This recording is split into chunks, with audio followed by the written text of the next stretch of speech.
Greetings, everyone. This is Koku from the Bitter Medicine Podcast, inviting you to tune in to the Bitter Medicine Podcast on KWAZ Radio. Peace, family. This is Oni, inviting you to listen to the pro-black perspective, where black problems are addressed with black solutions. Greetings, fam. Tune in to The Learning Curve with me, the revolutionary matron on KWAZ Radio.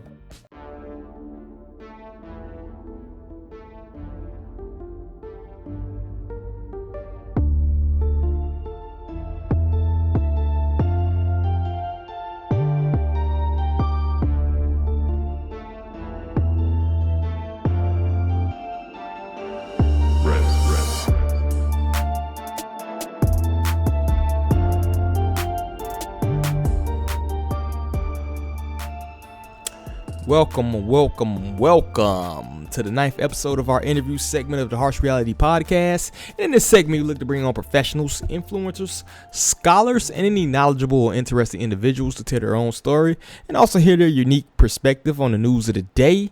And personally, I think it's more beneficial and insightful for the listener to hear a person's perspective rather than the traditional question and answer format, so the conversation to be a little bit more free-flowing than your traditional interview. So firstly, I got to shout out Melinated Conscious Society, MCS, headquartered in Jacksonville, Florida, is a mentorship organization teaching various life skills, self-sufficiency, and knowledge of self to the youth. Make sure y'all follow them on Facebook and Instagram for the latest news, meetings, and valuable information. Also, shout out to our KWAZ radio family. KWAZ providing the latest and greatest and conscientious-oriented content. Make sure y'all follow them on all forms of social media, as well as subscribe to the Bitter Medicine Podcast, hosted by my brother Koku, and the Pro-Black Perspective, hosted by my other brother Onitaset. And finally, I am very pleased to announce we have a new member of the KWAZ radio family, the Revolutionary Matron with our podcast, The Learning Curve. And you can find her on YouTube. We're trying to grow all of these podcasts and keep the movement growing in general. So make sure y'all subscribe to all of the podcasts and check us out, And lastly, the podcast is now available on Patreon. Please donate, and of course, all proceeds go to upgrading the show and providing the best content we can for our loyal listeners. Also, for those looking to reach out to the show, maybe leave a comment, maybe even leave a suggestion for a guest or something like that, make sure y'all reach out at theharshrealitypod@gmail.com. Now, without further ado, let me get into our esteemed guest. My guest today is an accomplished author, a podcaster, a proud Pan-African nationalist whose outspoken and unabashed commentary personally inspired me to get into this podcast space. So salute for that. And without further ado, I am grateful and highly honored to be speaking to the incomparable Onitaset. Welcome to the pod, brother. Oh, you are muted. You can hear me? Yeah, I can hear you. All right, what's going on, Oni, man? Good to have you here with the Harsh Reality Presents. I'm messing around with this technical difficulty. Huh? Hey, I appreciate it, Always good to hear from you, speak with you, Yeah, man, had a little hiatus, but it's definitely good to be back. And definitely good to have you as the first guest back on our our interview segment. So going in, tell us a little bit about yourself, although our listeners should be familiar with you being one of the KWAZ, originals, I should say. So, any interest in the information you have, your upbringing, maybe your interest in Pan-African movement, or any relevant information you feel like sharing with the listeners that may give them a better perspective on your outlook, you can throw it in right here. So what's up with you? Well, the most prominent thing about me I can say is that I'm an author. I write big books. No. Well, no, but I write books. I wrote maybe three whole books if you want. But my background for writing each of them really has to do with my upbringing in the Pan-African movement. I was a part of the United African Movement, which was chaired by Alton Maddox at the time. It was one of the most significant movements in America, really, but in Brooklyn in particular, where almost all of the 90s speeches that we see recorded on YouTube today, whether it's Dr. Clark or Dr. Ben or Amos Wilson, all of them, maybe like half of them, right, were recorded in Brooklyn, right, under the direction of Ultimatics. And in fact, Al Sharpton was created through that organization, which is, really a bad thing. But I was gonna say, did he tell him how many people he told on? I was it's a bad thing, but but that was the impact and effect that organization had. It created the house Negro. You know what I'm saying? You know what I'm saying? Like it wasn't a joke. I came in toward the tail end. Obviously, I was kind of young, so it already died down from that popularity from before. But you got firsthand seeding under under the lecture prowess of Ultimatics, and there you learn quite a bit. And it also prepares you to go do your own thing. So eventually I went to go organize an organization I called the African Blood Siblings. We met up every week and we were going over, ancestral wisdom. Eventually I developed further in my consciousness. I went from, what we all kind of gather towards a more international, broad scale view.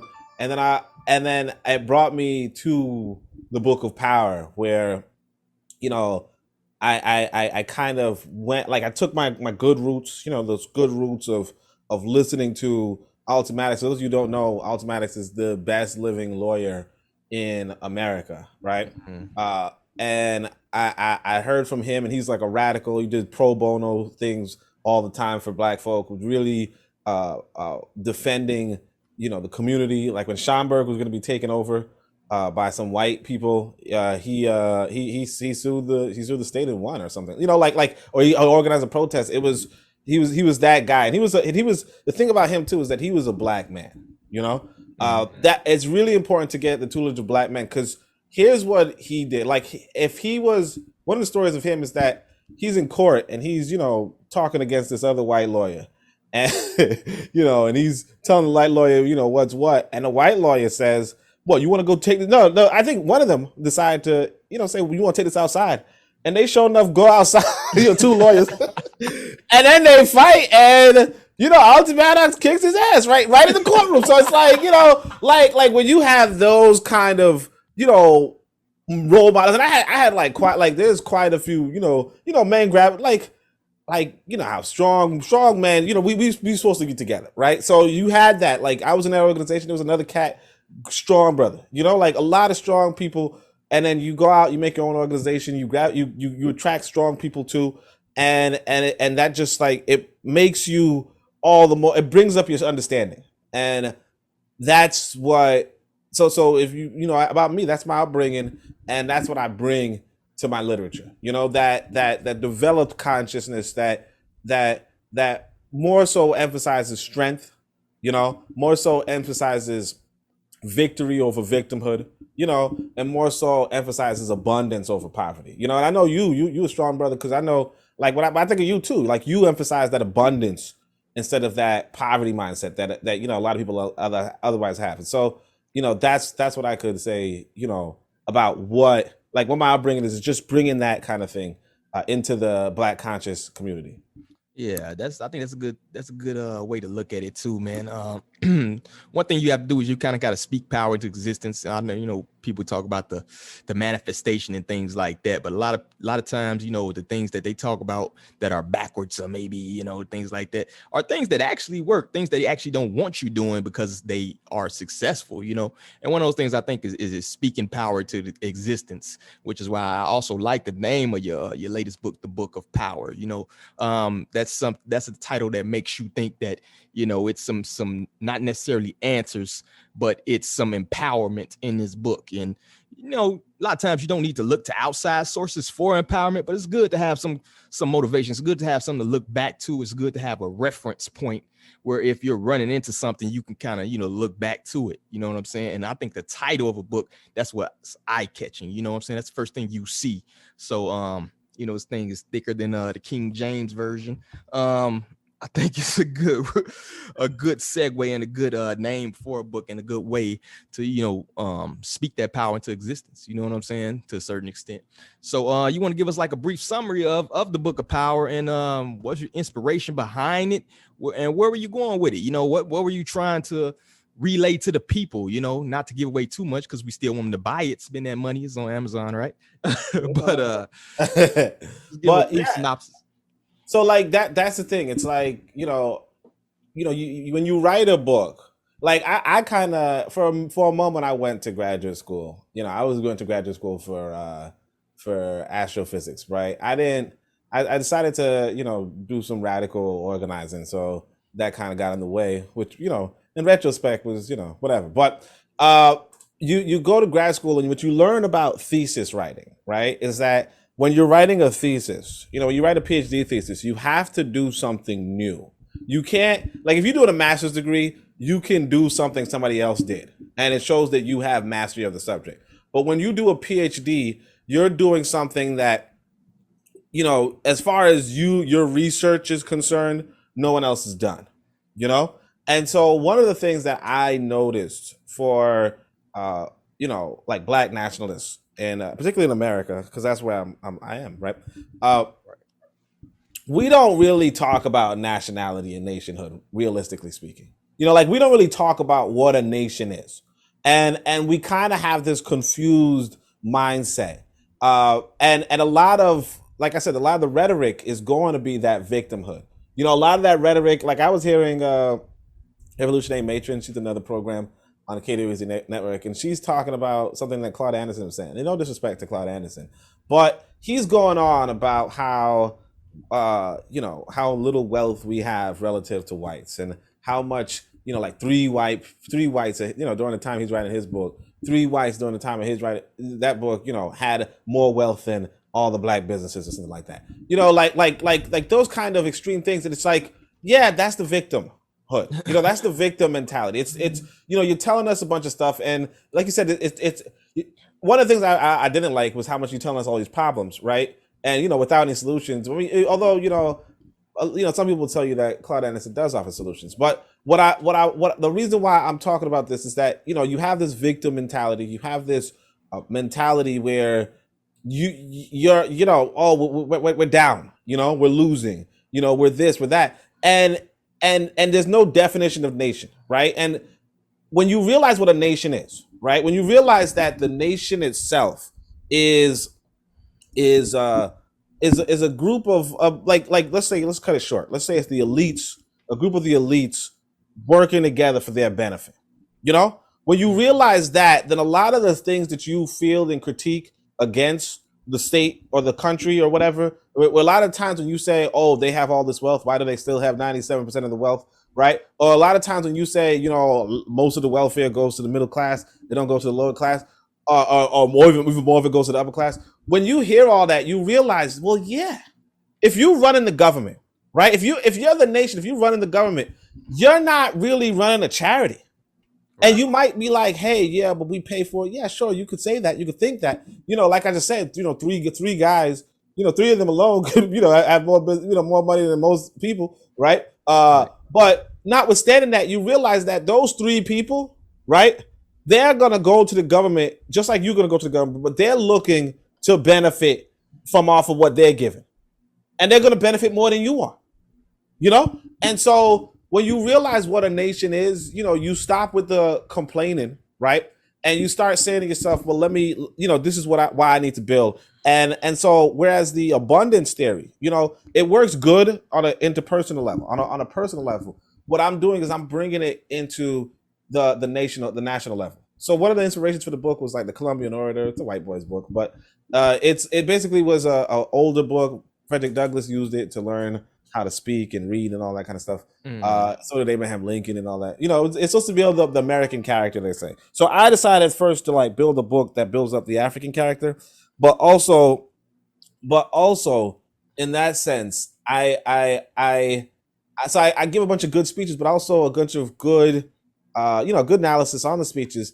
But the speeches are showing you how African people can accomplish if they try, how Garvey is an example of an African who tried and accomplished. Dessalines is an example of an African who tried and accomplished. Maurice Bishop is an example of an African who tried and accomplished. Nyerere, an example of an African who tried and accomplished. Carlos Cooks, an example of an African who tried and accomplished. When you have these solid examples, as well as solid speakers, so that because speaking is really important. It's a really important skill to have, right? So you have your Barbara Sizemore, you have your Affiong, so on and so forth, or your Sister Soldier and all that. But when you have these examples and you can see what our people have done to succeed in the past, that's when you can create something, on a collective level to succeed. And that's what the book's about. And the other part is to, give you a formula for how other people, how every group succeeds. Every group succeeds on community centers. Every group succeeds on universities, and every group succeeds on building up their let's say, for lack of a better word, let's say upper class. For lack of a better English word, I can say it in an African word, but let's say, lack of a better English word, we could say every group is building up their upper class. They're elites, yeah. Yeah, they're elites. I was saying like I'll just a tangent because I'm reading Wretched of the Earth now, and Fanon is saying one of the issues that happen in Africa is they don't have any bourgeoisie. And he's a socialist, but he's like, if you don't have any bourgeoisie, like what happened with Europe, how Europe developed was that they had bourgeoisie. And because they had bourgeoisie, they could develop all these mechanisms, all this industrialization. If you're in a country that doesn't have any bourgeoisie, right? That means, you don't have any elite. You're not going to be able to develop industrially. So I'm just giving you that formula on how to develop industrially, how to develop so on and so forth. And that's really what, that's what I would say would be, collective power. There's individual power, of course. But then for collective power, you also want to, follow the steps and follow your ancestors, and that will lead you forward. And there's a whole bunch of examples, by the way, like going back to ancient Egypt, going to classical, got the Mau Mau and all that, everything. So it's a pretty good. Hopefully people feel the same. Yeah, definitely. You hit on some good concepts there. I kind of want to dive into. And it pretty much go to your last point. Speaking of the elites or your class or the people that are pretty much going to lead your people, right? You need leadership. I think people are naturally drawn to leadership. So I think you hit a real good point on that. A lot of people want to talk. That's why I believe like communism, socialism, things like that is a pipe dream, right? I think it's a, sailing the wind. Oh, everybody's equal. We're all people. Pass the Dutchie on the left-hand side, Yeah, people aren't built like that, man. People naturally gravitate toward leadership. Even if you look at American politics, you got half the people who are worshiping cultists for the orange guy, and half the people are cultists for whoever the left props up. So they're looking for that leadership, and they're sitting there waiting on that leadership. Not all people are built the same. I seen this. Matter of fact, I seen a sister earlier put a post up or someone that said like, I can't believe that people are that we're on this earth and we're paying for like food and water. And I'm sitting here like, this is an example of why you need leadership, right? Because you can't be equal with this sister. This sister's brain dead, right? Like real talk. Like how the water gonna come to her? You know what I'm saying? Where the food come from? The grocery store. It's like you. Hey, when the grocery store, why am I paying for it? But because somebody put it in there. You gotta pay. You gotta pay the people. You gotta pay the people for their. Somebody had to raise this animal. Somebody had to feed this animal. They had to slaughter this animal, skin this animal. You sit on okay. It's ridiculous, right? So this is why you can't be equal with certain people, man. This is why socialism and communism to me is a pipe dream, because you need leadership. Sure. You need big brains. You know what I'm saying? Definitely. And I think an example are you take from recent, everybody's posting about, Afghanistan this, Afghanistan that. In reality, a bunch of dudes in bed sheets and sandals headed off, and stopped and dueled with the biggest empire the world has ever known, the most powerful empire the world's never known, right? That right there should be like an example that, power, right? When you're determined, when you're a nation, right? When they had a goal, right? You had the American Empire, right? We have a voluntary military. One, most of them are there for school money. Most of them are there too. And Americans are funny to me because they paint this picture like, oh, patriotic, the troops, the this, the that. Half these people are there for a charger and school money. Okay, so You their know, motivation is low, but you had another force who are fighting for their homeland. This is fighting for their homeland. yeah, this is where they stay at. So who you think is gonna win that? You know, and they like to bring up this big example of 1776 and the Patriots or whatever. This is the same thing, yo. Right? You got the British over here supposedly, and this is your nation you was born in, so you fought for it, and who won? Even though you're supposed to be less supplied and less organized and things like that. So you can never. So that's why having a nation, having an identity is important, yo. Having Yeah, one of the most leadership. important things for a nation. That's one thing I tend to not repeat, but I think it should be self-evident. I mean, I put it in the book, obviously, but it's land. You know, land is the most important thing, and that's one of the issues that we have, is that a lot of us kind of stop talking land. You know, and when you stop talking land, like that's where a lot of your problems come in. You know, these guys, for what it's worth, you know, they fought for their land. You know, and they were supported by other people outside of there for them to get their land back. You know, and that's really like, it's something that should click in the head of our people, because we didn't have the advantage of being alive when Vietnam happened, right? So we don't know what it looks like firsthand, but this is what it looks like. You know, America's surrendering to a bunch of people who, you know, well, some people consider illiterate, sure, right? But if that's the case, like, what good is all your literacy? You know, like, what good is all your literacy if they're running their government and you're not, and you're being run by your government? You know, like, and I mean, obviously, I'm somebody who writes books, so you know, I can't really talk too bad about literacy, but but I mean, like, if we're being honest, you know, that's one of the things that I definitely also emphasize in my book, is that, you know, I think it says nothing works in theory. All that works and works. That's like one of the, like, I put it in the front, like the introduction. You know, I say, you know, don't hold any theory too highly. You know, like nothing works. Like, it don't matter if it's in theory. It don't matter. What matters is what you put in, what the work you put in, and ultimately, if you're going to build power, you want to build it on a land that you have. You know, that's one of the main emphasis that I always give, and that's partly why I don't even like that's probably why I tend to encourage people to organize abroad. You know, because if you can acquire land, right, that's where you start building your system. Because we could talk shop all day about how to organize an economy, right? But if you talking inside of somebody else's economy, you just talking in somebody else's economy. If you now have your own piece of land, you know, we neighbors, and I'm telling you how much I want to charge for this or that, or what's what, that's where the context actually makes sense. That's where the conversation could be had. You know, you can't have that conversation on somebody else's land. You know, I'm like, hey man, you know, if you know, like the lady was saying, I almost said sister, my fault, but like the lady was saying, you know, if you know, why don't I get food for free? Why don't I get, you know, like, no. if I have a farm and I'm growing this thing and I'm working, like, I want stuff too. You know, I want stuff too. And because I want stuff, then if you want the stuff that I have, you got to give me something, you know? And that's just common sense.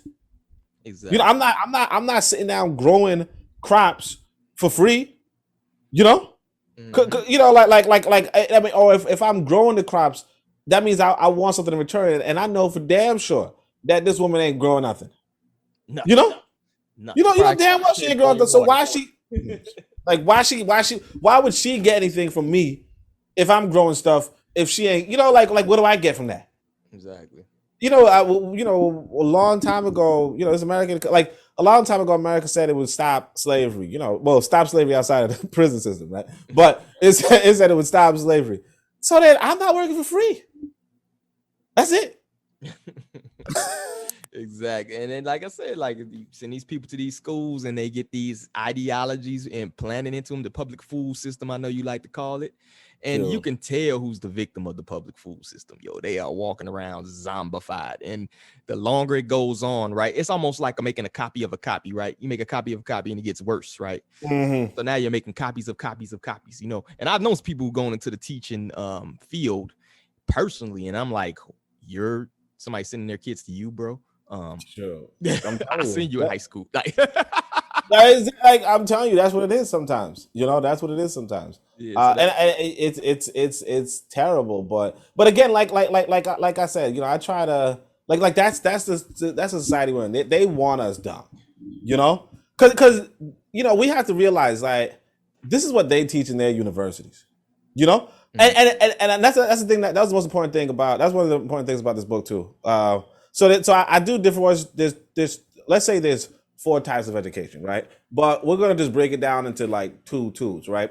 One of the types of, basically, I try to differentiate between Eurasianists and Africanists, right? So I say that you can have a Eurasianist education and African education. That's like one education is focused on Eurasians, other education is focused on African. But the other one I want to really point out is this commoner versus elite education, and this is something I learned in the UAM, because Alton Maddox told us, he said the seat of power in America is Yale and Harvard. And I was like, what? I never heard that in my life, right? But, you realize that the elites of America, right? The people who run into the America, and they brag about it. They brag about it. If you pay attention, back when you was applying to school, you heard they brag about how they all go into these same elite schools, right? And you realize that when you go to the commoner schools, right? Just the regular universities. When you go to those regular universities, you ain't learning the same thing, or you're not connected with the same people that you do at Harvard or Yale. And it's the same with, I learned about UK. You have Cambridge and Oxford, right? Now you have other schools in the UK, right? And that's the schools that we go to. But their elites go to Cambridge and UK. And we remember this because, when Bush was president, they were talking about, oh, he's a part of Skull and Bones. He's a part of this. Like, they are a part of, I don't want to say secret societies because they're not, everybody know about them, but they're part of societies where they are ruling, they're ruling the country. They're ruling their country. And it makes a lot of sense. And what I'm saying is that people organize nations around benefiting that upper class. They have schools for that upper class, that elite, and then you look at us as African people and you realize we don't have that.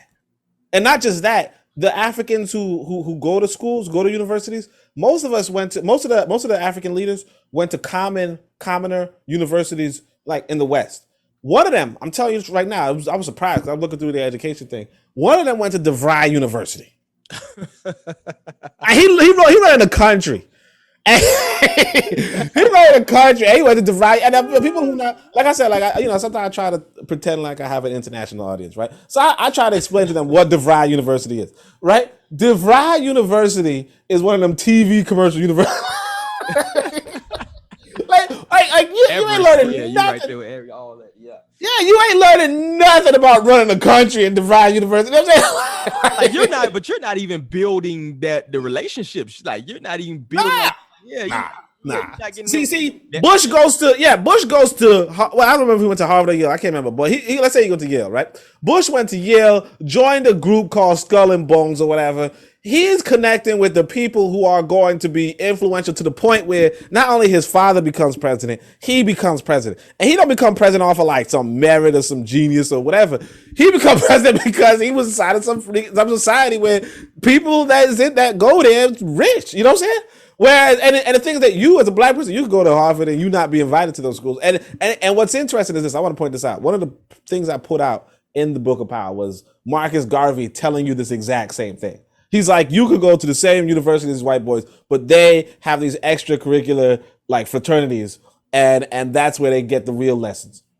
So they're really learning. Like, I'm not going to say that George Bush learned how to manage a country because whatever. I'm from New York. So we don't have that great opinion of George Bush. But what I want to say is that he like if you would ask me who had a better circle, like if George Bush could have selected from quite a handful of individuals to run this nation, right? Whereas if you go to DeVry University, you make some connections, and you all the way in the middle of Africa, you make some connections at DeVry University. Even if you had like you're not, your country's gonna tank. You already know it. You don't gotta look. You know what I'm saying? like your country's gonna tank. It ain't even complicated. Like George Bush could at least put some people in high places. He could make a few phone calls and get some people who know finances or who knows this or knows that. In the traditional Wazungu way, of course. But yeah, like no, nah, the right, nah. Yeah. And then presidents aren't picked anyway. Presidents are chosen. Yeah, you know what I'm saying? Like it's a whole system where they put these places. They are vetted. They don't even let these people come close to it unless they serve a purpose. And if you know anything about the family lineage, I'm not gonna go too deep into it because I'm putting this on certain platforms. But anything about Bush and them daddy, then you know why he's in the, which is kind of weird why he's in. But do your own research into that family and you will see like what's going on here. But a lot of times, even if you look at other countries, like you spoke on one of the leads of the country being from the going to DeVry University, but they do have people that are running different countries or whatever that they've propped up, the American empire has propped up, and they do go to these elite universities and they specifically send them back to be the puppet for them. You know what I'm saying? Yeah, that's what I'm saying. But like that's the thing. It's like if you go into Wazungu's elite universities, you're gonna serve Wazungu's elite. You know what I'm saying? Like you're not gonna go like that's the issue. It's like if I if I go and study Plato and Socrates and so on and so forth, I'm not gonna start spitting Garvey. You know what I mean? Like because that's one of the issues. It's like you even if you went to one of these elite schools and like you're still going to be serving the people who gave you that education. Exactly. And that's the thing that happens. Like even if you were to go to like Shanghai University or whatever, right? You're gonna be pro-China. Like I see people who suddenly pro-Chinese, and you like, what's the educational background? Yeah, they was educated in China. Like that's part of what education is for, and that's why I'm trying to convince African people, our people, like in this book and whatever. But I'm trying to convince us to build up our own independent Africanist education system so that our people can be that Pan-African that we need to be. Pan-African and skilled and connected, because that's what Wazungu's doing. Or that's what every other group is doing. Every people have their elite schools and their elite universities and connect their elites together in order to run their nation. Like you said, they choose their leadership among themselves and they vet their leadership, but they also know that their leadership went through some sort of educational process. Whereas we don't, our leadership went through their educational process. Our leadership went through their vetting. And because of that, that's like something that I feel like that's what I articulate in this book, but that's what I say, that's why I want us to understand and really like read into so that we can, really create something different. Because if we're not creating that, it's always going to be the same way, Because I want to say this, again, I point out already that was happening in Liberia in 1900. They were talking about the Americo-Liberian being educated in the West and pretty much selling out the country because of his education. Word. And that was in 1900. Word. And of course, all these African countries come later and they're doing the same thing. But white people know what to do. Right. You sending your children to be educated by people who do not have their best interests at heart. What do you think? It's the most asinine thing you can think of. And then you have people arguing to get their kids. When you had this pandemic go down, which has been the perfect opportunity to talk to your local politicians and get some school choice, where as though the money follows a student. Now you can pay the tutor, right? Now you can get a 5 or 6 of your homies together because you get $20,000 a piece and hire a teacher to come through and teach them something good, and teach them something relevant, teach them, make your own curriculum, right? But instead you got people out here fighting to get these peoples back into the indoctrination center because that is the babysitting factory for them. Honestly, they set up a perfect system where though you don't have a parent at home no more, or the people don't want to stay together anymore. So now you have a single parent home. So now, or even if you got two parents, both of them got to work. It really doesn't matter. You're still sending them to this babysitting center, which is an indoctrination center, which is, masquerading as an education center. You know what I'm saying? Exactly. And they're fighting for it. And then even then, when they send your kids home, they ain't even in the building no more. You put them in front of a screen so they can be indoctrinated. You know what I'm saying? It's the asinine thing I've ever seen. So it's like you like I'm saying, like the more you study, you say to yourself, I don't see how you know, like we like we coming out winning. You know what I'm saying? I don't know how we coming out with the W. You know what I'm saying? Like, Nah, like the you know, system they set up is just so. That's why I say, I to get in my little conspiratorial bag, it gotta be an algorithm running things, because there's no way. If you look at these head figures, which they have some people that's behind the scenes who are doing things, but if you look at the Bushes of the world, if you look at this dementia patient they got propping up now, if you look at all these things and you're like, no way they can figure out this system that's so, you know, so devious yet so, you know, just interconnected, just so ingenious to a level. Like you can't just figure that out, yo. That takes thousands of years of planning. That takes a genius mind to figure out, and I don't think they got it. Like I think it is some algorithms going on or something, because there's no way, man. It's just a genius system, man. Yeah, definitely. So let's roll that into the some Haiti talk, man. Let's talk about Haiti, bro. So between the assassination of the president, now we got the earthquake going on. What's next for the Haitians, man? Like, and why is there such an interest in the island, man? From America to the UN to different countries, you know. And lastly, what can we do, if anything, to, you know, help or maybe change the direction that's going in, or what do you think the Haitian people can do to help themselves? So I'm gonna toss that to you. Oh yeah, so Haiti. Well, first off, Haiti. I mean, like my thing is that I don't really have the optimism. I mean, I'm not really too optimistic about much things. That's one of the things that, you know, a lot of people won't like about me. You know, because I try to tell like it is. You know, I try to give you reality and not, you know, a lot of people want you to feel good. I don't want you to feel bad per se, but I want you to see the truth. You know, so as far as Haiti, I can't say like again, you know, like you just said, it comes back to leadership. You know, I mean, obviously their leader was killed, but, you know, even before he was killed, you know, people were thinking that he was like a butcher or a leader of gangbangers, you know, and all that kind of stuff. And already you also see with regard to the earthquake, somebody pointed out, for instance, that Japan is more prone to earthquakes, you know, but you wouldn't see the same thing happening in Japan, you know, partly because Japan is industrialized and you know, industrial, what have you, right? But partly also because if you are earthquake prone, right, your leadership should make a real effort, an honest effort to make it so that your houses are earthquake proof. You know, in Haiti, I heard in fact that there was like some sort of charity where the person, one of the people on the board was running a concrete. Like running a concrete concrete, what's it called, housing, like architecture or something like that. So they're building concrete homes, knowing full damn well that concrete is bad for earthquakes. They're building those homes and they're profiting from people donating to that organization so that they can build more homes that are, and if you saw these videos, you would like concrete homes dropping on you. Mm-hmm.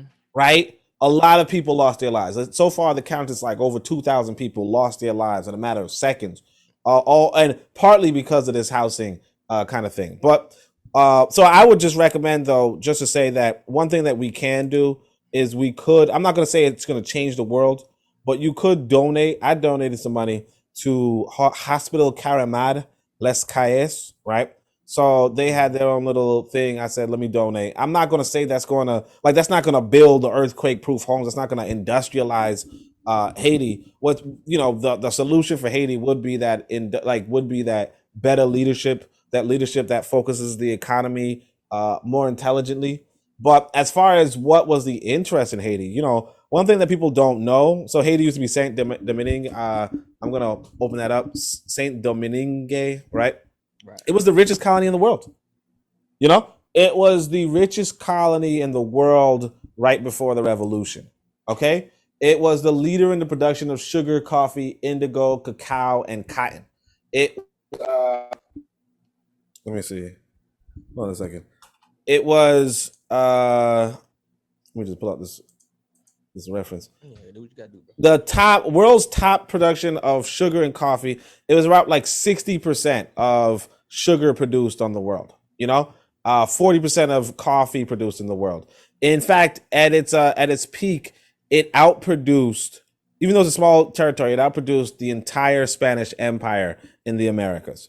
It was it was like a gold mine in terms of agricultural productivity. You know, the thing is this though, that it's not this, like you can't do that. I mean, and not that you can't do that, but you would need leadership to do that. You would need leadership to bring it back into that sort of productivity. And not just that, you know, you have to be, one of the things that a lot of us don't really get about economics is that even if I produce, let's say I produce 1,000 oranges a week, yeah, 1,000 oranges a week, right? You know, I have a big property, I could just produce 1,000 oranges a week. The reality is this, that I'm not going to be wealthy unless I can sell 980 oranges a week. Yeah, so supply and demand, bro. Yeah, exactly. If nobody wants an orange, you know, or if I just have these, like, I'm not necessarily wealthy. I might have a lot of oranges, you know, but you know, I might have some good vitamin C levels. But outside of that, I would need to be able to either sell or trade these oranges. And so, one thing about the global economy is that because you have to sell your goods, you have to, as an African people, you have to either trade your goods with, you know, people within your nation, you know, find a way to trade it internally or trade it externally without this over dependence on Wazungu. You know, Wazungu is white folk, right? But without this over dependence on white nations, because if you have this over dependence on white nations, the reality is that they can undercut you, you know? And not just that, you know, you also have to get further into, you know, economic thinking and try to make some sort of productivity, some sort of add some value, manufactured value to whatever you make. So your oranges, you could sell, you know, bottles of marmalade or something, right? But I'm saying all this to say that, yeah, with regard to Haiti, yeah, you need that kind of leadership. Either some Pan-African political economy that where we're engaging with each other and we're engaging with Haiti and it's producing all the sugar, it's producing all the sugar and coffee, but we're selling it to other African countries, or we're producing all this sugar and coffee, but or it's producing all this food and we're getting this food to our own people. But if we don't have that kind of leadership to bring it in that way, because a lot of times the leadership is just kind of stealing. A lot of times, like leadership across Africa in particular is just kind of accepting donations and loans to facilitate their own personal lives and grafting and grifting, partly because that's what they learn in the West, but they still do it. So there's no excuse, right? If that is the, what is if that's this case, right? If that's the case regarding that, then we have to yes, it's going to be the same over and over again, you know. And then if you look, one thing I said, well, you had the earthquake in 2010. You're looking at roughly 11 years ago, right? Death toll over 200,000, right? And then they supposedly rebuilt the houses. How do you have non-earthquake proof housing if all these entities, you had the UN in there, you had this Clinton Foundation building houses supposedly? How are the houses there so prone to demolishment from another earthquake that's roughly about the same, you know, strength as the previous one? You know what I'm saying? Like, it just doesn't add up, right? It doesn't add up. And that's what happens when you depend on another person. Hitting back on what you say, you depending on somebody else economically, you depending on somebody else humanitarian, you know, whatever they want to give, whatever they want to contribute. And guess what? You're going to get the crappy concrete, right? They're going to rob you. They're going to take whatever donations there, and they're going to give you the worst of the worst in terms of housing. They're going to prop up some houses that they know are going to collapse again. And now, guess what? Now we're finna repeat this cycle 10 years later, right? You're finna get mad donations in. Some people going to be promising to build up your nation, build up, you know, these houses that was done and help people. And in actuality, they're going to rob and give you, you know, second rate material and prop up a couple houses, make it look good. And then in 10 years, we're going to talk about this again. You know, the definition of insanity, doing the same thing, you know, expecting a different result. That's what you have right here, right? So you are definitely correct. Somebody needs to figure out some way economically where you can enrich your people, enrich your country to the point where you don't need foreign entities to come in and rebuild stuff. And you may can take it as supplementary, but your infrastructure itself will be built by people who actually care about your island, care about your people, right? And yeah, but see, the thing is that you go to DeVry University.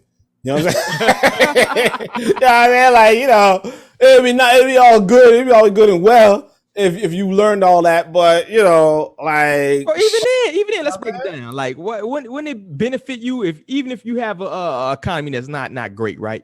Wouldn't it benefit you to send those people to maybe, you know, what's the best school in you know, Nigeria or something like that? You know, what's the best school in this area, right? That's a good ass question. You know what I'm saying? That's what I'm saying. Like, our people have not focused on the educational.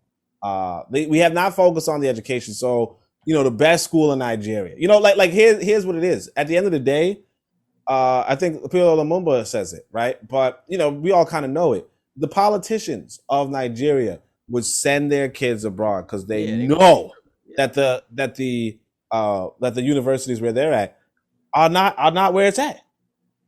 You know, so it's like you know, we really have to we really have to focus on communicating to our people the need to create our own adult education, you know, and really stick to it, because that nation building mindset, you know, the mindset of how to develop an economy, or the depth of political education or an economical education, all of that is not going to come through Wazungu school. Because all right, well, when I went to Wazungu, well, I studied astrophysics, so they weren't going to really teach me that anyway. But like, from the classes I took, they weren't talking about nation building. You know, because let's be honest, Wazungu got no reason. Like there's no reason for him to teach you nation building. Well, they no reason to teach even their own if they're at the exactly, because they already got a nation. Exactly. You don't got to teach people in a nation about nation building. You know, exactly. the people that need to learn about nation building, people that, like, for instance, the person like Afghanistan, the Taliban needs to learn nation building. That's what they teach themselves. You know what I'm saying? like that's who needs to be able to be learning it. You know, can you even teach nation building? Is that something you just got to do? You just got to have that charismatic leader who's determined. Now, nation building is nothing but a nation building, you know, from the ground up is nothing but economics, infrastructure, and things of that nature. Societal issues, in terms of how to take care of your people, and that's about it. You don't really have to go to school to learn to build a nation. You just need to send somebody to school to know how to work economically, right? Know how economics work, know how to build an economy. That's what I'm saying. Like, so, all right. So when I say nation building, that's what I'm saying. That's another thing that I'm saying too, is that a lot of us, when we talk nation building, we just kind of say it. So what I'm saying about nation building, I'm trying to say too, like, I want us to study civil engineering. You know, I want us to study military engineering. I want us to study war military strategy. I want us to study what was it? What was the other one? Census taking. You know, I want us to study practical sciences and so on and so forth. So as to say that, you know, these are the subjects that, I mean, obviously, you know, we learn some of these, you know, banking is a really important one, right? But these are the subjects that we might kind of touch on, but like, it depends on how you're being taught it. But these are also the subjects that, if you're not learning, like you could be that charismatic leader, because for sure you need those charismatic leaders, right? But the trouble is this, like, this is one of the things that I was, like I said, I'm reading Fanon, and Fanon is saying, you know, they had these charismatic leaders in Africa, right?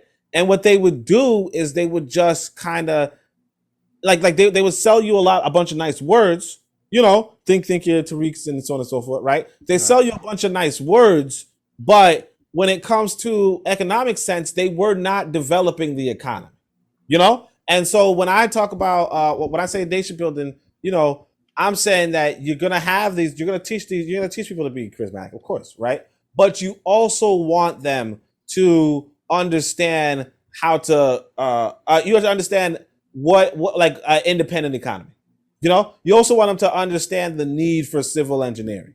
The need for because we might say, hey, that's common sense, and it's common sense for somebody smart like you. You know what I mean? But the thing is that there are grifters in the African community all over the world. And because there are grifters in the African community all over the world, you have to. You partly want to empower people to identify that, but you also want to empower people who might not who might be misled by these grifters. Yeah, because the thing is that it's all too, like I said, when I was younger, I was I was into this black national stuff, but I realized a lot of people not talking anything. That they want you to put on your kente cloth or what have you, which is nice, it's good, okay, whatever, but they're not teaching you that you need to have you really need to facilitate this civil engineering. You need to facilitate this military engineering, because like you said about this earthquake proofing, you're not going to have that problem in Japan, right? Like Japan is prone to earthquakes. You're not going to have 2,000, 3,000 people dying in Japan because of an earthquake. Right, but that's kind of why I switched, because I was a big, because if you study history, so study COINTELPRO and things like that, the first thing they did once they brought down a charismatic leader, that was it, right, to stop the end of the movement, right? That's because a lot of these places they actually didn't have a set mission or set strategy. They had an idea of a mission, or they had an idea of a strategy, but they didn't have that goal. If you look at China, China has the fastest rising economy in history. 5-year plans, because they have a mission, they have a strategy. So yeah, you need the charismatic leader, but if the charismatic leader get knocked off, which he's gonna get knocked off, it doesn't matter, because you got to do right behind him to pick off. It's not like a lack of charismatic leaders. You have plenty of charismatic people who can take the reins and run with the baton, but you need that set mission so they can run with it. You know what I'm saying? And we don't have that's what I mean. Yeah, that's what I'm saying. That's why I think a lot of us are missing, because when you start talking about civil engineering and military engineering and war strategy, teaching people war strategy, teaching people this, being intimate with that and making sure that the leadership understands this at least a bit, and then having people around them that understand this a lot. That's the whole difference. Because you talk about military strategy. I'm not going to say that the Taliban and the Americans, blah, blah, blah, but the Taliban did what they had to.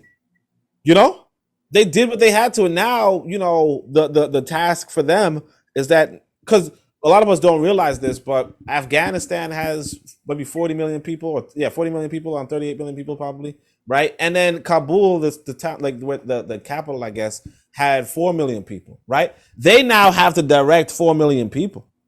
They now have to direct 40 million people, and that's what, at the end of the day, this is firsthand view of what's going to happen.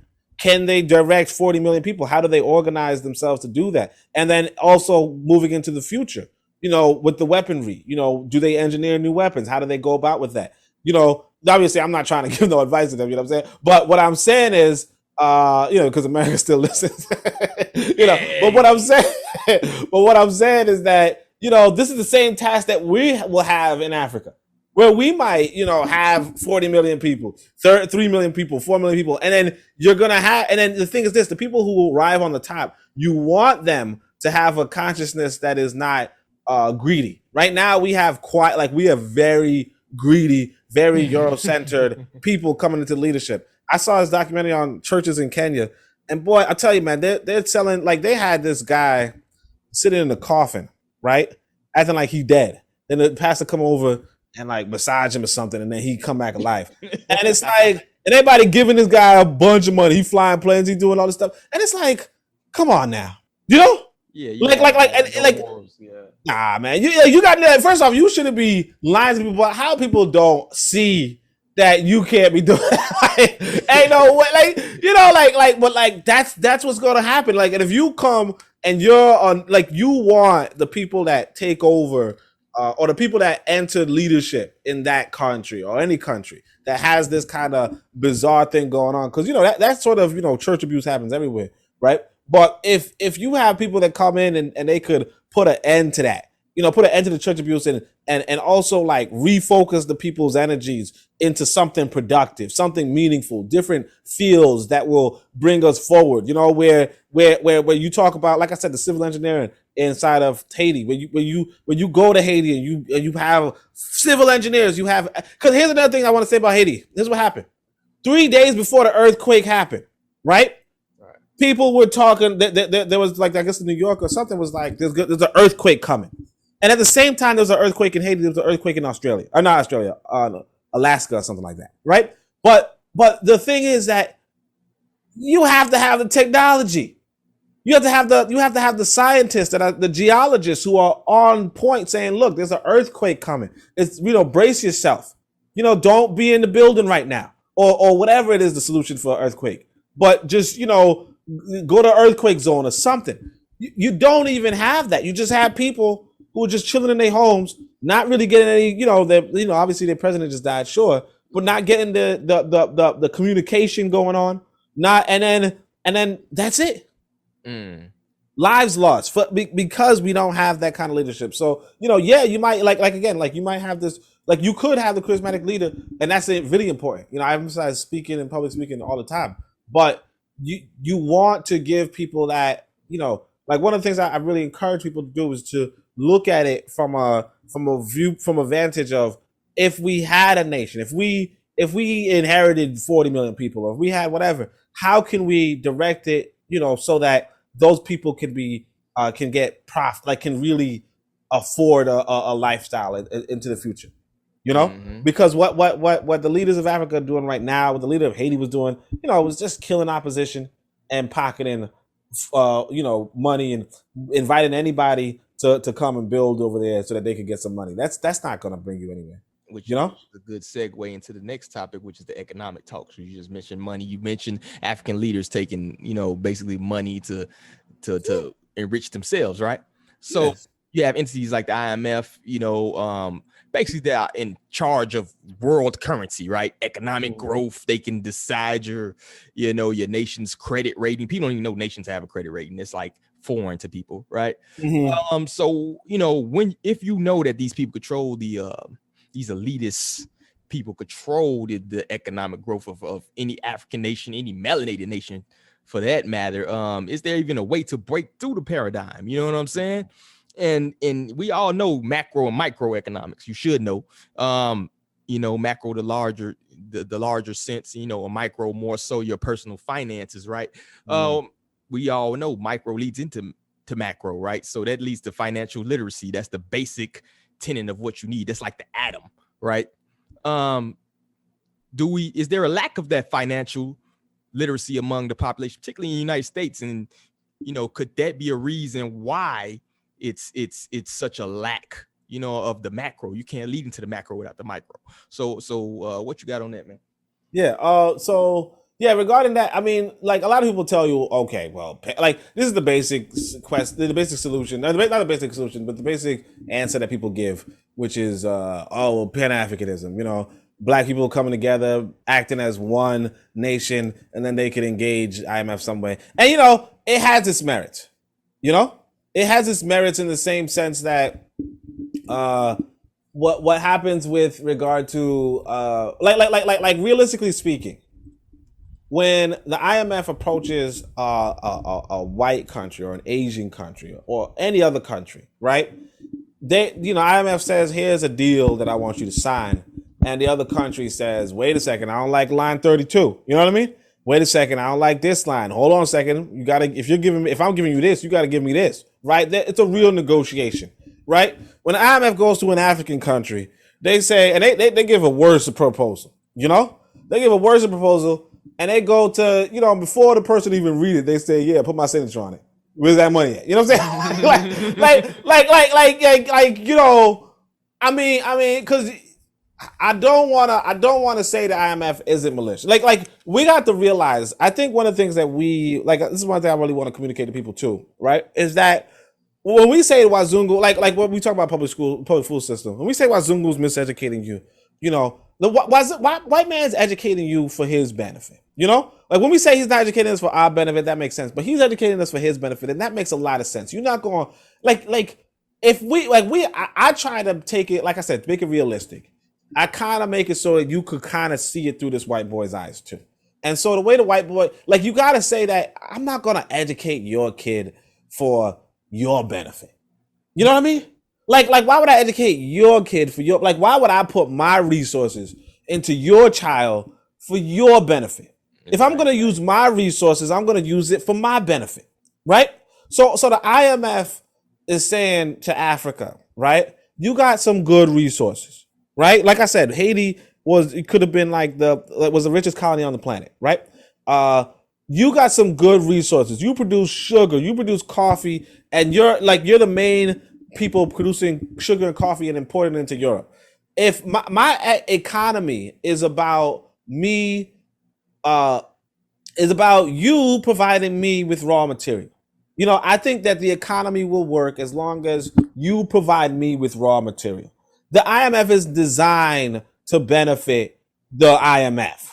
You know, it's designed to benefit the world economy. It's not even deceiving you. It's not saying, it's not like the thing is this, it's not deceiving you as much as it's just an organization that is going to benefit the people that is running it. You know, like every organization is supposed to benefit the people running it. That's what I want people to understand. Every nation is supposed to benefit the people running it, because nobody else works for free. You know what I'm saying?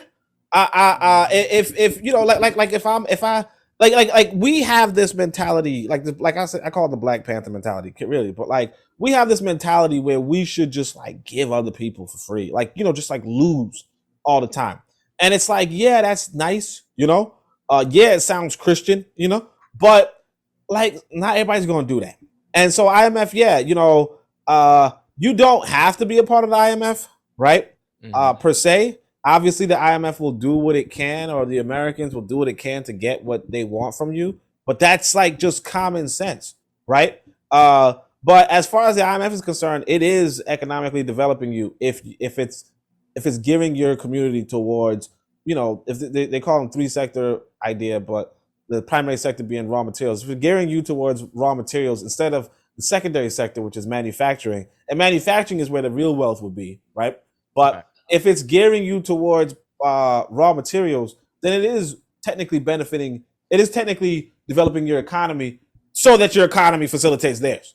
You know, right? But I mean, like me, it's like at this point, I'm like, I can't even blame white folk for what they're doing, because it's like we are just of this opinion that white folks should just be doing stuff for us. You know, the white folks should just come along. Like they should travel all the way to Africa, leave their homes, and just develop our economy. You know, but it don't make no sense. Like I'm not going. Like I would not go to China to develop China's economy. You know, I would not go to Europe to develop Europe's economy. I do not expect nobody Chinese or European to go to Africa to develop Africa's economy. What are they doing it? But like you said, it's for for them, their benefit. You got exactly. If I'm going to China, I'm gonna get mine. Yeah, you know what I'm saying? Yeah, you got whole towns in Africa right now full of Chinese workers, right? Exactly, getting this, because that's what you're supposed to. Because China was like, oh, we got a lot of people, you know, we got a lot of brothers, we got a lot of men. Oh yeah, you know, and we got to send them out there do too. something. Yeah, keep that in mind too. They need women, like you know. I heard that because they kept killing their girls for some reason. They only had one child, so guess what? So now you end up with a whole country of hard legs. Exactly. And you need women now, right? Yeah. So you sending them abroad to go, you know, get abroad. You know what I'm saying? Now I don't want them coming to Africa for that, but you know, sure. But yeah. So as far as that's concerned, yeah, I think IMF's gonna do it. Like white folk gonna do what white folk gonna do, right? But our thing is to get that powerful African nation. And if you have that if you have that self-sufficiency, you don't really got to worry about what other people want from you. You know what I mean? It's like when your money's right, you don't like if your money ain't right, and somebody tells you, you know, somebody with money tells you to go do something, you go and do it. But if your money is good and somebody with money comes along, you just like, okay, well, that's good for you. You know what I mean? You know, And it, yeah, it's funny too. And I was listening to this character the other day talk about basically a lot of things like this cancel culture, right? It was one of them celebrities, one of the white celebrities, the sportscaster, right? And he was talking about how because he's against a lot of things, against some restrictions that's going down, things like that. But but basically his point was, I have FU money, right? That's what he said. He's like, I don't care. You could cancel me. You could come troll me over the internet. You can do whatever you want to do. I have FU money. Now, if we span that out to a nation, right? You have FU money. You need it, right? You don't care. You don't care, right? And that's what you need, right? You need that base. You need that financial base. I don't care what you do. We got this stronghold right here, right? Exactly. If you could defend yourself and you could feed yourself, you're good. Yeah, you don't care. Yeah. You don't care. You know what I'm saying? Like, because the thing is, this IMF existed during the rise of China. I don't know if India's rising per se, but during the rise of India, during the rise of during the rise of Russia, it probably wasn't around during Russia, but it was during the like if you can just tell, like Russia said, "F you" to the rest of the world, right? And then it built up itself. I mean, I'm not pro-socialist or nothing, but I'm just saying Russia did that. China did that. Okay. Cuba did that, right? Now Grenada was doing that. Grenada is an example that I used, a black example. It was right next door to America. It was doing pretty well. Very good economic sense, but then they just didn't have the military. They couldn't defend themselves. So you have to like I said, you give those examples, you learn from those examples, but you also have to realize that that's what it is. So I mean, yeah, the IMF is going to be a problem as long as you got people trying to work with the IMF. As long as you got people who can't see through the IMF. As long as people who don't understand that. But if you can navigate outside of that, if you can develop capital on your own, if you could feed your people, develop that self-sufficiency, because one of the things that the IMF will do, it'll tell you not to. It would sabotage your food sufficiency. Mm-hmm. Like you sign up, like your people will sign up and be like, oh yeah, we're not going to do this, so and so forth. If you doing that, if your people no longer food sufficient, because see, if you could just get that, Liberia, for instance, was able to produce a lot of rice, but right now it imports rice for the last 100 years. But if you got Liberia could actually produce this rice, you got Haiti that could actually produce this sugar.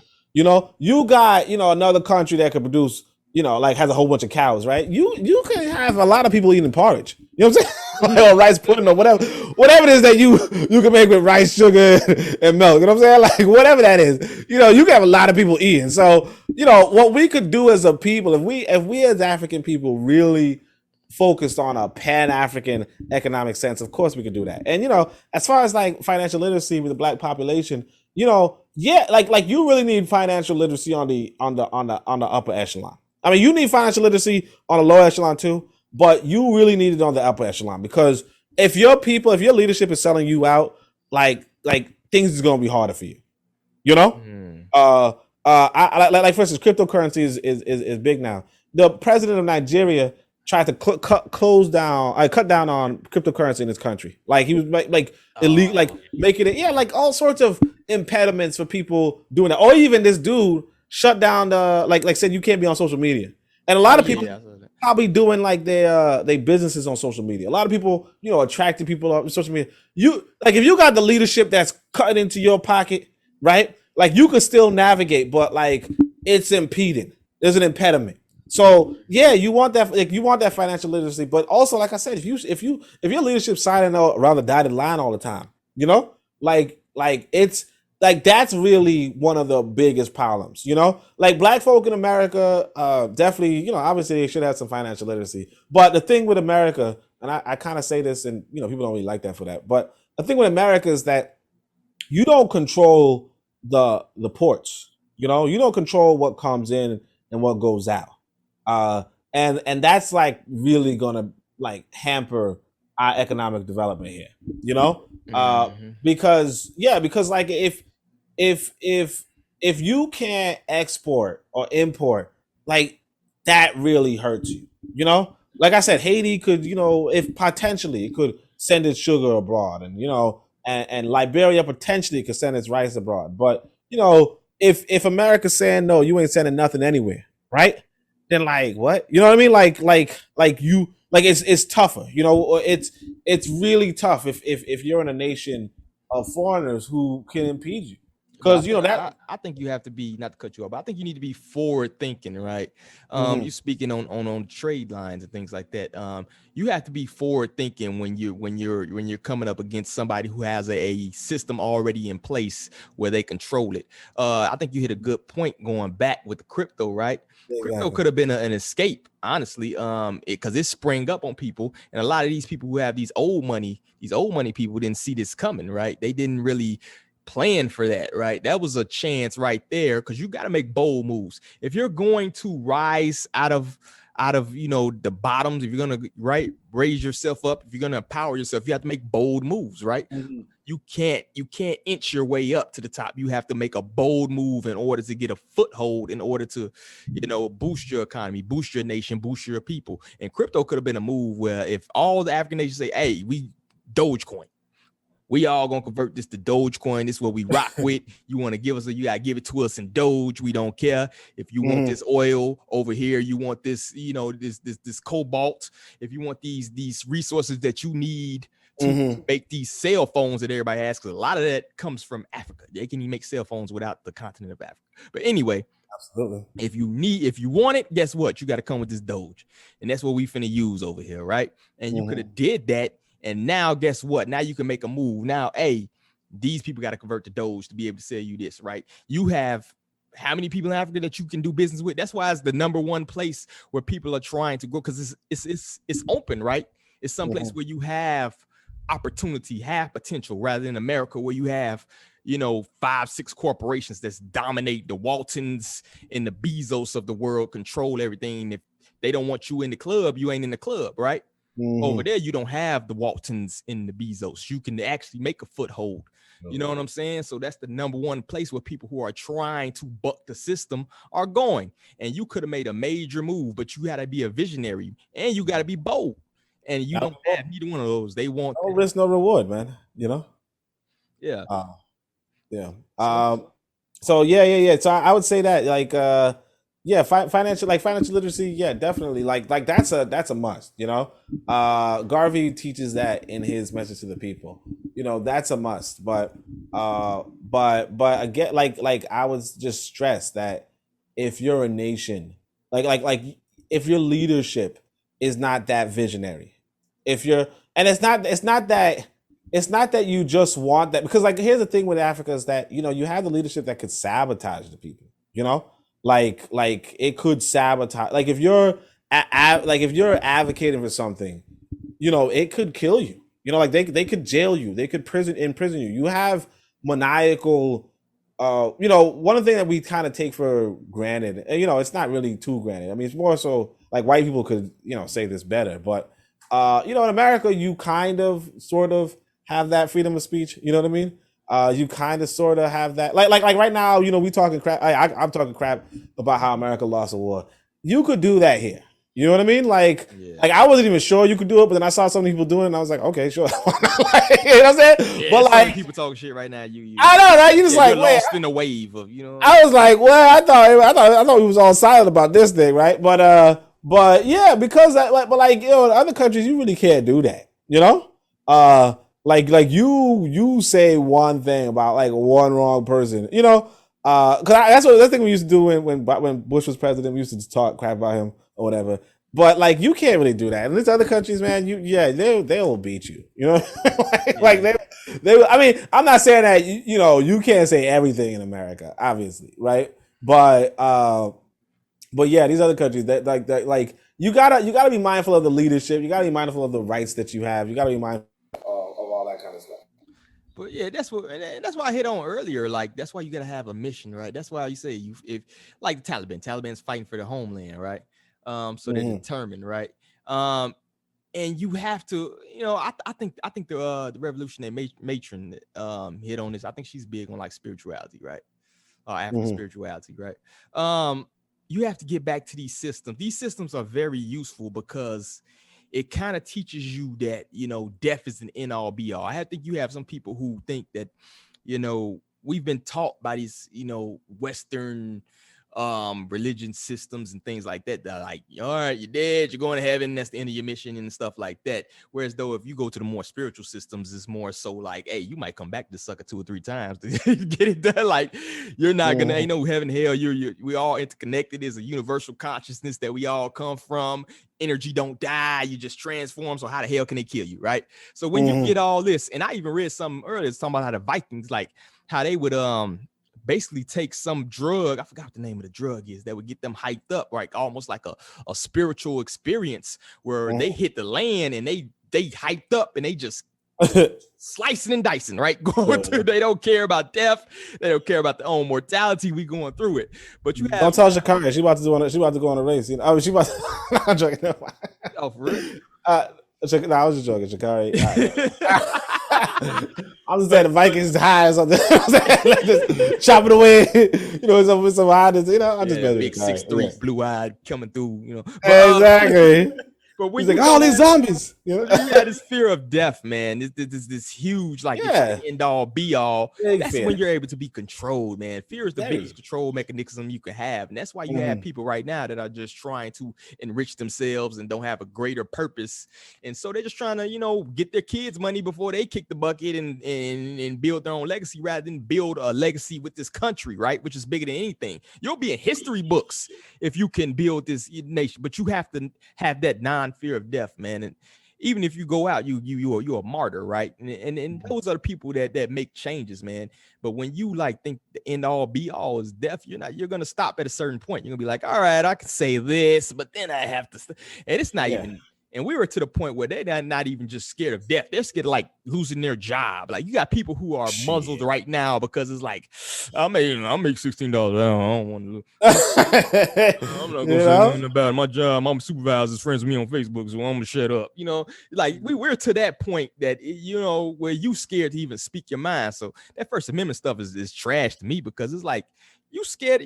They may not jail you for your words, but they'll take your job. You won't get hired nowhere. You're free. You lose all your. America don't play neither. But nobody really plays. To be honest, that's the thing. Because I want to look at it from an upper class perspective. Like, America is not interested in. Like, the people running the show ain't interested in sitting on the sidelines. You know what I mean? And that's something that we have done, because I remember this. In fact, this is something that happened. This was something I heard about, was that after the election of Biden, I guess, right? The guy Mike Pence was homeless or something. Allegedly, he was homeless maybe for a few days. Maybe he still is homeless. I don't know. But the thing is that it dawned on me too. It's like, where do you go after being the vice president or the unpopular vice president? You're not going to be, so he's just living off of some governor in his state or something like that. But that's especially since I don't know if he was grifting or not, but usually politicians are grifting. They see him as a traitor because he talked, crazy about 45. So you both side, neither side like you. So he kind of exactly. But that's the thing. It's like, if you're not grifting, if you're not stealing or whatever, and you working, if you work at a job for 4 years, right? And then you really can't find a job after, or there's no job quite like it, like a lot of people are going to steal. I'm not saying I would steal. I'm not saying that you would steal. But if you don't steal, and that's what happens, that's what a lot of people are thinking when they're working this 4-year job or this 8-year job or whatever, is that after that, what are they going to do? How are they going to feed their family? Because the people don't really have a plan for you, You out, and the next party comes in, and the next party is gonna tear down everything you've done, and make sure that they hunt you down or something. And I'm not saying that's right or wrong. I'm just saying that being realistic, because this guy Mike Pence, like you said, he might have started talking about Orange guy, and then he's not going, what's he gonna do? Flip burgers? What's he gonna do? You know what I'm saying? I'm not saying he can flip burgers, but in fact, that's what I heard before. Allen Iverson was like seen flipping burgers. Like, nah, I was like Allen Iverson. Like, you talking about financial literacy?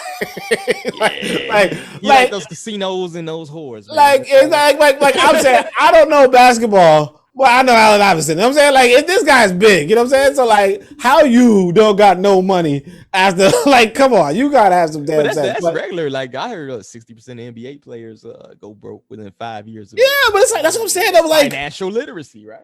Yeah, it's financial, like there's something wrong. Like, cause if I had that kind of money, man, I'm telling you, I'll be straight. You know what I'm saying? like shit, I'll be straight. I don't know about this. You know what I'm saying? It don't make no damn sense. But all right, well, let's roll that to the next. And this will probably be the last one, man, because I don't want to keep you more than an hour, man. I know we. Oh yeah, my fault. Well, we good, man. I like this conversation free flowing. That's how I like this pod. But we got the perceived diaspora wars, which is, I know you've seen a lot of FBA and ADOS, talking about Pan-Africans, and it was mostly, to me, was regulated to social media. But I want to throw it to you. Do you think it's serious, like just a social media, construct, maybe a psyop? You got a lot of bots running around, and in all honesty, can the ADOS, FBA, and the regular African Americans, the normies, I call them, and the Pan Africans, and even those from the continent, can we find a middle ground?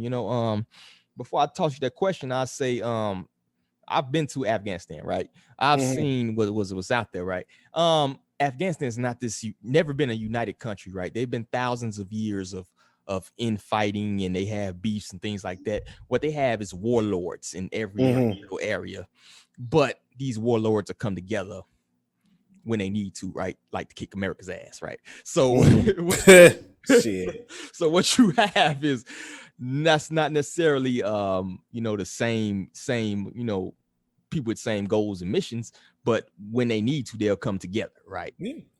Right, the warlord thing. Can you have like a similar system with these different competing groups here? And like I said, do you think the diaspora wars are a real thing, or is it just some people on Twitter who ain't got nothing to do in bots? Well, I mean, like, I think it's both. It's a psyop, but it's like it's a psyop. It's a social media construct, but it's also like technically it has a foundation, because like I said, I'm reading this Fanon guy, Wretched of the Earth. I finally decided to read it. I was told to read it like 20 years ago or something, and I was just like, sure, but it's kind of like, it was kind of boring. I'm not gonna cap, but I started reading it, and so he's talking about how there is this he's in North Africa, he's in the 1950s, 1960s, and he's talking about this chauvinist versus this chauvinist and nativist view versus this Pan-African view, this African unity view. He's talking about, let's say in Senegal, let's make up something, but in Senegal, they have some Sudanese people and they want to kick out the Sudanese people because they feel like they're impacting the economy, kind of stuff, so that's just a normal thing, a normal thing that happens like all over the world. All over the world, you have a people who, if they're going through something economically, if they don't have FU money, right, they're going to look at the closest thing and try to blame them, right? With regard to African Americans, we already know that things are going to be like African Americans, unfortunately, Martin Delaney talks about this, right? Unfortunately, the way how Europeans organize their societies, that they always have an underclass, right? So in certain countries in Europe, you have the Poles. In certain countries in Europe, you have the Gypsies. In certain countries in Europe, you had during his time the Jews, right? And so what happens in America is that they also have an underclass, and that underclass is inevitably going to be the African Americans, right?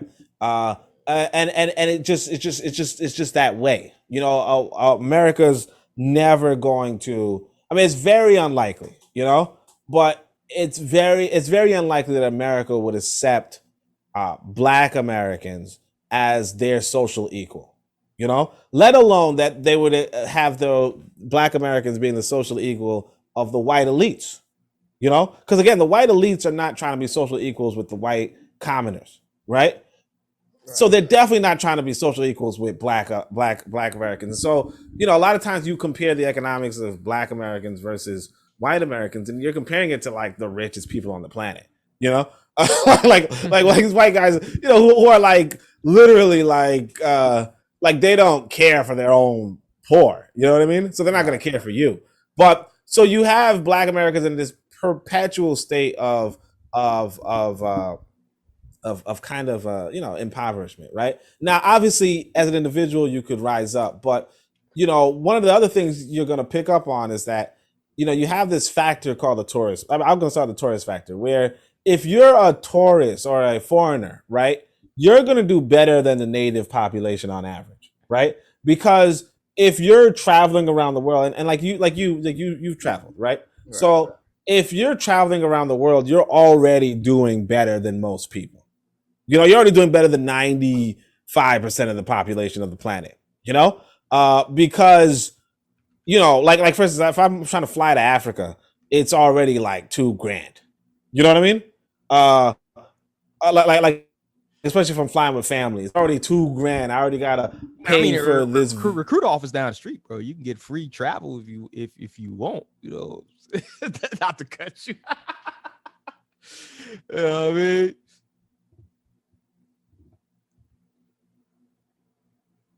Hear you. No, you can't hear me. Can you hear me now? No. What'd you say? No, I said, yeah, I can hear you now. I said, if you want free travel, bro, all you get the recruit office down the street, brother. Yeah, okay. I was meeting these Taliban for some reason. They'll be like, what was you saying? What would you say on your podcast? Hey, you want to travel for free? I got you. They'll be like, what you say on the Haitian podcast? I'll be like, wait, hold on a second. Anyway, but no, I'm good. I can pay. But yeah, I can pay. But I'm saying is that, you know, if you're traveling, you're already better off. You know what I mean? Like if I'm traveling to some African country, I'm already better off than the people there. You know?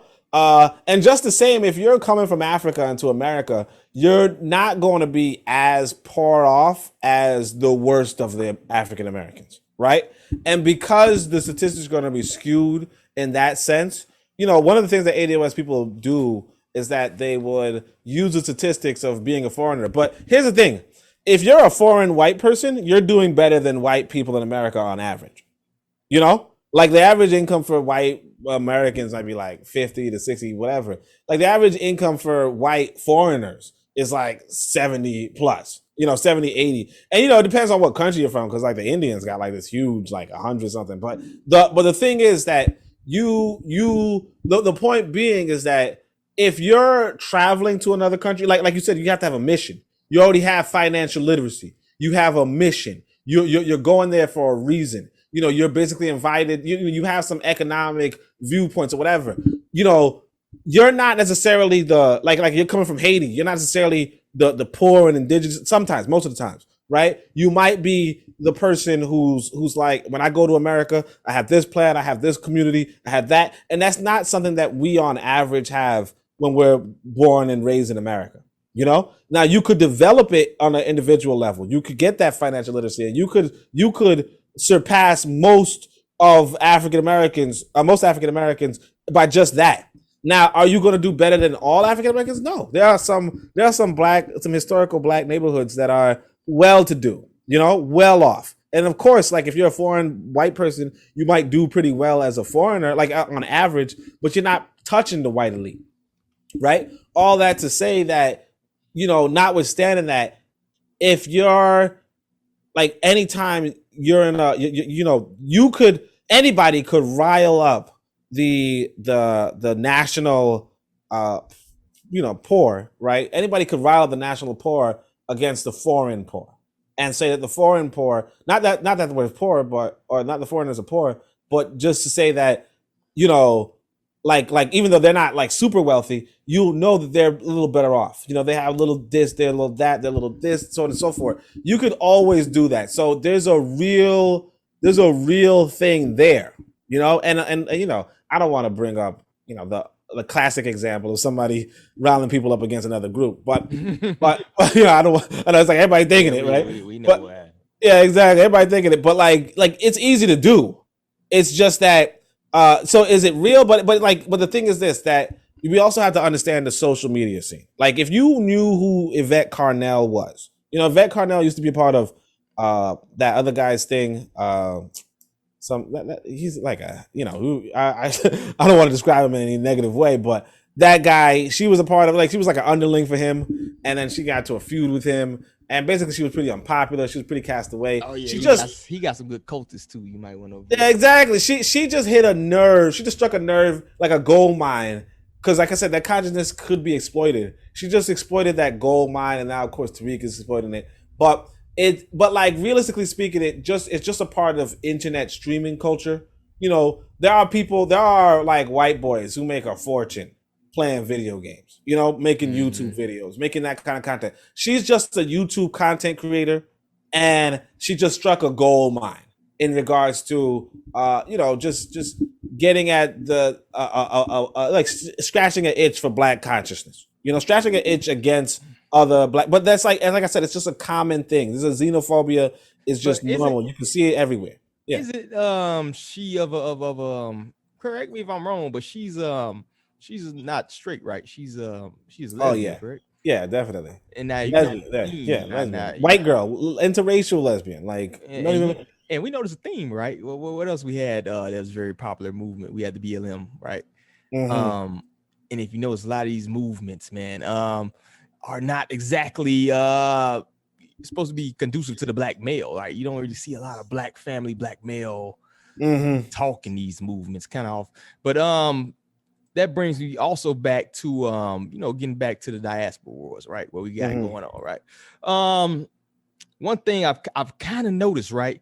If you notice, there's been a big push for Nigerians in America, right? There's been a big push that almost like Nigerian is accepted. If you look at the UFC, right, the top fighter, they 3 of their champions in the UFC of Nigerian. You have a lot of in terms of sports leagues and things, a lot of African, particularly Nigerian athletes are being hoisted up and stuff like that. If you look at the institutions, there are a lot of Nigerian elites sending their kids, like you said earlier, to here to be educated, and it's almost like they're accepted. One of my good friends is she's Bulgarian, right? And she actually dated a Nigerian brother, and she was telling me, low key, that that basically it's almost like a thing of like, you've made it, you know what I'm saying? Like if you're dating, a white woman, like it's like, bam, you bam, like, and then she Bulgarian, so I mean, actually no, that's your friend. I'm not gonna say nothing, but yeah, I mean, she good people. But I'm just gonna say there's other countries, what I'm saying? Like I never heard, all right, but anyway, go on. Yeah, and so you know what I mean. So I always found that kind of interesting, you know what I'm saying. But and also you hit on something too. The best education is traveling. That's why it's so expensive to travel, because once you get out there and you experience all these different things. One thing I read that was kind of very interesting. I don't know if it's true or not. Maybe because you're a little bit more schooled in Garvey's history. They said the brother never went to the continent. Oh no, they stopped him. Like the thing is that he was finna, like, basically the way how the West looked at Garvey was like the way how the West looks at like Bin Laden or something. Like they thought he was a terrorist pretty much, according to them. Because he's talking about decolonizing Africa while Africa is like 99% colonized. They don't want somebody, and he could have done it. Like we're talking about a person, like we're talking about a black man with capital, with vision, with direction. Like, yeah, you don't want like, and the thing is that he announced his plans. That was a problem. But like, you don't want, like, if you're Britain, you're not going, because remember that if you're trying to go to another country, you need to get a passport. You know what I'm saying? So they're not going to give you a passport. If they think that you're going to cause some sort of insurrection in their country, they're not going to give you a passport. So that's what it is. It's not so much that he didn't want to. It's that when it came down to, like, let's be real, when it comes down to it, like, you have to ask this white boy if you can go to another country. But he had Jamaican citizenship, correct? Yeah, he had Jamaican citizen, but Jamaica at the time was a colony. Jamaica wasn't Jamaica. But became that's free UK. in That would have been 1960. UK. Yeah, that's UK. So Yeah. the UK didn't want to let him over there to the continent. No, That's crazy. I mean, because UK owned like 40% of the continent, and he's talking about Africa for the Africans, like no, they ain't going, like no, like when he went to Jamaica, they had him on the lock and key, man. Like it wasn't like because the thing is, remember that UK, we got to remember this, that UK don't play. Like UK colonized America and was like really restrictive. You know what I mean? like you know what I'm saying? Like to the point where the Americans had to fight the UK. Like it wasn't no joke. Yeah. You know what that brings me back to though, when I commented on your post and I had the brother from the Bahamas hit me up with some information like, oh man, the Black Americans are so colonized and blah. I said, bro, you're in the Bahamas. Like, like was it 5 guns on that whole island? Like, what are you talking about? Like they literally use your island as a go on sex vacations, bro. Like white folk lay on your beaches to get tan. Yeah, but that's true, man. I mean, that's the issue. The rent-a-rasta stuff. It's no joke. Like I'm saying, man. Like Africa really needs, not just Africa, but the Caribbean and even Black America really needs some strong leadership. Oh yeah. Lack of senior leadership. And going back to the main, because we got a tough topic. I think that's the problem when you have like ADOS, who's the head of FBA, Black Americans, who knows, LeBron James, I don't know who the hell the leader is. And then you have the Pan-African movement, you know what I'm saying? If you had actually accepted leaders of every group, now they can sit down and have a conference. They can hash some things out, right? They can decide on certain goals. They can decide if they want to work together, right? Or if they're in conflict. But what you have right now is either a bunch of grifters, definitely, or you have a bunch of just random people on the internet starting stuff because the person at the Caribbean spot burnt they jerk chicken, so now all Jamaicans suck. You know what I'm saying? Like if you're Jamaican and you burning jerk chicken, and you really is shaming all of us. You know what I'm saying? like, there's nothing wrong with you. What you burning? They get it though, man. You got people arguing about who invented hip hop. You know what I'm saying? Bro, like what is this accomplishing? Y'all sitting here putting up Cool Herc and all these people trying to. It's a grift, man. It's a grift because, like I said, like you got these people in Kenya, like you got people down south, America, right? Down south in America, like church leaders who are just like they sleeping with the congregation, collecting money, they flying airplanes, so on and so forth. You got this same thing in Africa, but you come to YouTube, and you want to make a nice buck, like you got to think about like homegirl Yvette Carnell sitting in front of her computer, like they getting bank, man. If you ever look at their videos, right, they getting, and I'm not saying bank, but they getting money, like they getting their bills paid by sitting and talking crap about other people in front of the camera. Like that's the kind of easy American life that a lot of people want, And if you could just go for like 2 hours, make yourself maybe $1,000, $3,000, just sitting down talking crap, about, we so poor, we ain't got no money. You just getting all this money. You know what I'm saying? Like you can do that and be successful. Not just that. I want to say this. Some people have said, like there's a sister named Jam, and she's big on attacking the AWS, and she was seeing that there was some conservative payouts.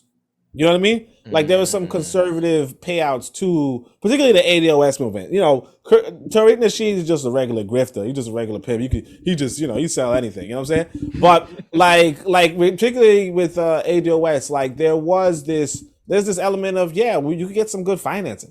You could get some, like because one of the things that they did was they were trying to, it's just common sense. If you start talking bad about the Democrats and you got a big platform, then some Republicans will hand you some money to keep going. Love you, bro. If I wanted to not work right now, bro. Common sense. I would just go be a black conservative, because they are so desperate to get, because if you're a black leftist, you're just you're one drop of water in the ocean.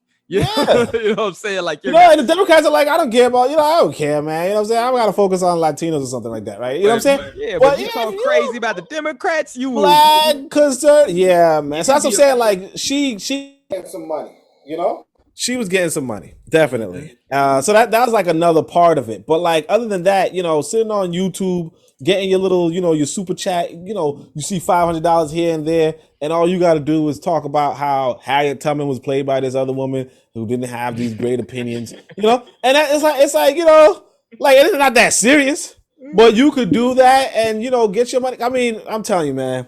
Cause I know like that grift is good. Like that grift work. I'll tell you this. Matter of fact, I'm not trying to talk about Tariq Nasheed, but he put up this video, and I could probably stop after this, right? But Tariq Nasheed put up this video where he's like, and nobody's gonna talk about these thousands of FBA who went and volunteered in Ethiopia, right? Now here's the thing.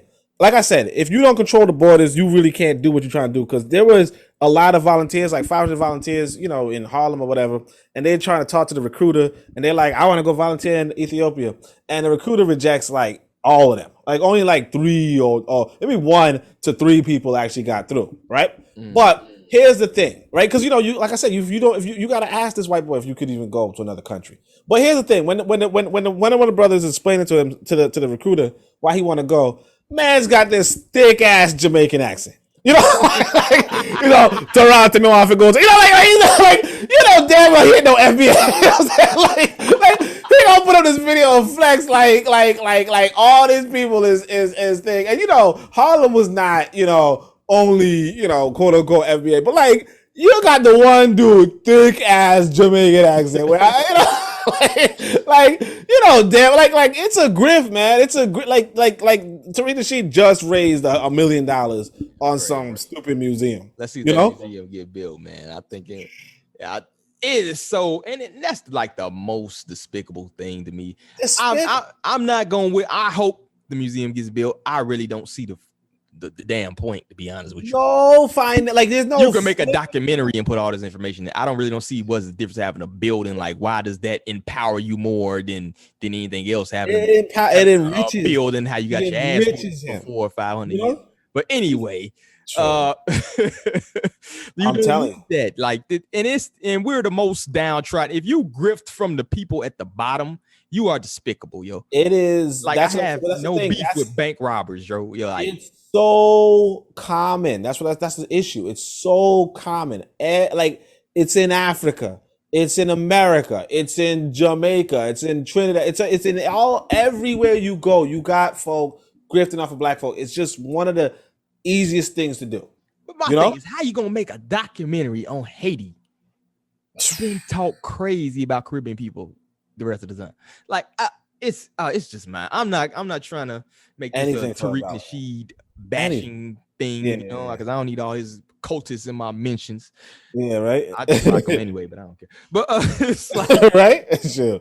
But come on, man. Like we collectively have to do better, yo. It is so many people you can grift off of, yo. Don't grift, yo. Like you said, bank robbers. Like go. Like I'm saying, go do the right thing, man.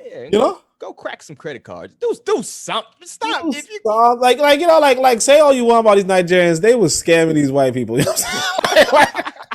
I am a prince, blah blah. Like at least do that. You know what I'm saying? It's a rich white woman somewhere that's lonely somewhere. You can do exactly. You know what I'm saying? Don't grift your people though, man. Here's this museum where I'm going to show you something that I showed you in my documentary. That you raised money. Exactly. You raised money for this documentary, and then now I sold it to you, and I got made a bunch of money, and now like this dude living in a mansion. You know what I'm saying? Not a mansion. He living in a good house though.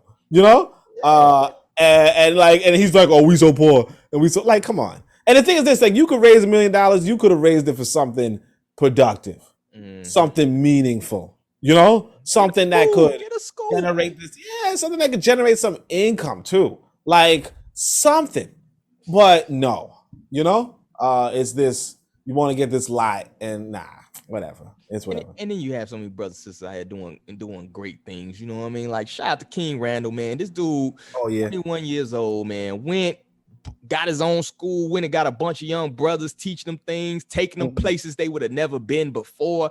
This dude, 21 years old, bro. You know what I'm saying? And make impact like that. You could took that $1 million, gave it to that man. That man would probably have all of Georgia educated. You know what I'm saying? I'm saying, like, there's smart things you could do. Like, because I'm telling you, that dude could speak out the charisma somehow. You know, I don't want to compliment him, but you know, he got this charisma. So, but it could have been productive, but it's just for grifting, taking from the lowest, the least. You know, selling them, you know, their names on a museum or something. You know, a museum that nobody really seriously want to attend because it's nobody asks for this, bro. Nobody asks. We have so much pressing issues that could be solved. Nobody asks for a museum. Exactly. Like, you complain about black poverty, and then you go, like, it don't make no sense. You could have done something productive. You got brothers doing the work, like you said, King Randall. You got brothers doing the work, and instead of like saying, you know, elevating them, you know, you trying to like take away from other like from black folk. You know what I'm saying? Like, from other black folk to like make this false narrative. You know, I'm telling you, man. Have you heard this? Like, you gotta look at this video. Like, this guy just with the deepest Jamaican accent. You know, like you know what I'm saying? Like, it don't make no sense, man. But anyway, that's him. Yeah. I kind of times wish I was more soulless so I can grift and get some, because I got the tools. I just have this thing called a conscience and like to see people. Damn, man. So I can't. You get in the way, man. I'm saying, yeah, get in the way. I need to kill that conscience. But I'm saying, like you want some candy and you see a baby and you just like, let him have it. You know what I mean? But like grab it sometimes. You know what I'm saying? Turn that phone over and take that candy, bro. I need a Kit Kat. You know what I'm saying? I need a break. But anyway, man, I ain't gonna take up the real time. We ran a little over, man, and we didn't even get to the last topic, man. That's how much these conversations flow with you, man. I always get the natural chemistry going, bro. I love talking to you. Yeah, you're one of my best like followers, and like I said, you inspired me to get into this game, man. With your classic, I ain't gonna go into it, but your classic rant that I sent to pretty much everybody I know. So shout out to you, man. My brother from another, and I'm gonna leave these last few minutes, man, so you can plug whatever you want to plug. Just to wrap up. So if you want to give your business information, where people can buy your book, you know, any events, any socials, anything, you know, you got a Patreon, just go ahead. It's your time, brother. All right. Thank you so much. So, fam, I got this book, Pro-Black. I got a book, The Book of Power. I got a YouTube channel. I'm on the KWZ Radio Network, along with Harsh Reality Podcast, Bit of Medicine Podcast, and the Learning Curve with Revolutionary Matron. But I'm on the Pro-Black Perspective, so check that out. Obviously, if you want to see me on Twitter, I'm at Onitaset. I do be coming after those socialists and all that, but you know, it is what it is. But other than that, you know, yeah, just get the book. I want a lot of people to get the book and share the book with other people, so that if nothing else, some of our African leadership, you know, or we can talk to the African leadership and be like, hey, no, let's actually focus on something more meaningful, or let's not sign that document. Let's look it over. And those kind of life skills that we need. But other than that, thank you so much, brother, for having me. You know, always a pleasure to hear from you and to listen to you and your insight and how you really represent that powerful black man that we need more of. So, you know, shout out to you, of course. Oh man, I appreciate that to the fullest, especially coming from you with your big book writing self, man. So on behalf of everyone here at the Harsh Reality Podcast, I gotta say peace. Salute to Oni, bro.